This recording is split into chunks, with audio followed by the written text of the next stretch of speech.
Everyone, welcome to my channel లియాన్స్ world. ఈరోజు నేను చూపించే వెరైటీ వచ్చేసి పనసకాయ బిర్యానీ అండి. పనసకాయ కటింగ్ వీడియో ఒకటి నేను ఆల్రెడీ అప్లోడ్ చేశాను, ఒకసారి లుక్ చేయండి. స్టవ్ ఆన్ చేసుకొని వాటర్ పెట్టుకుని వాటర్ బాగా హీట్ అయ్యాక మనం కట్ చేసుకున్న పీసెస్ కూడా వేసేసుకొని వాటిని బాగా బాయిల్ చేసుకోవాలండి. బాయిల్ చేసి అది కొద్దిగా సాఫ్ట్ అయ్యింది అని అనుకున్నాక స్ట్రైన్ చేసేసుకోవాలి. చూసారా నేను చూపిస్తున్నట్టు స్ట్రైన్ చేసేసుకున్నాక బాగా వాటర్ అంతా స్ట్రైన్ అయినాక, సమ్మర్ కదండి సో అందుకే నేను మసాలా ఎక్కువ వేయలేదు, దాల్చిన చెక్క లవంగా వరకు వేసాను. నెక్స్ట్ పొటాటో కట్ చేసుకొని వేసుకున్నానండి. అవి కొద్దిగా ఫ్రై అయింది అని అనుకున్నాక ఆనియన్స్ చిల్లీస్ కూడా వేసుకోవాలండి. అవి కూడా వేసేసుకొని కొద్దిగా ఫ్రై అయింది అని అనిపించినాక కొద్దిగా సాల్ట్ వేసుకొని నెక్స్ట్ అందులోనే అల్లం వెల్లుల్లి పేస్ట్ కూడా వేసేసుకొని బాగా ఫ్రై చేసుకోవాలండి.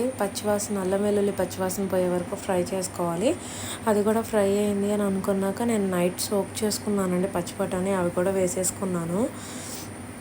అవి కూడా వేసుకుని అవి కూడా కొద్దిగా వేగినాయి అనుకున్నాక ఇందాక మనం స్ట్రైన్ చేసుకున్న పనసకాయ ముక్కలు కూడా అందులో వేసేసుకొని ఒకసారి క్విక్గా మిక్స్ చేసేసుకున్నాక, ఆల్రెడీ మనం పనసకాయ ముక్కలు ఉడకపెట్టుకున్నాం కాబట్టి గ్లాసున్నర వాటర్ పోసానండి. ఇక మరీ మసాలా లేకపోతే బాగోదు కదా అని స్టార్ మసాలా ప్యాకెట్స్ అవైలబుల్ ఉంటాయి కదా, ఒక ప్యాకెట్ వేసాను.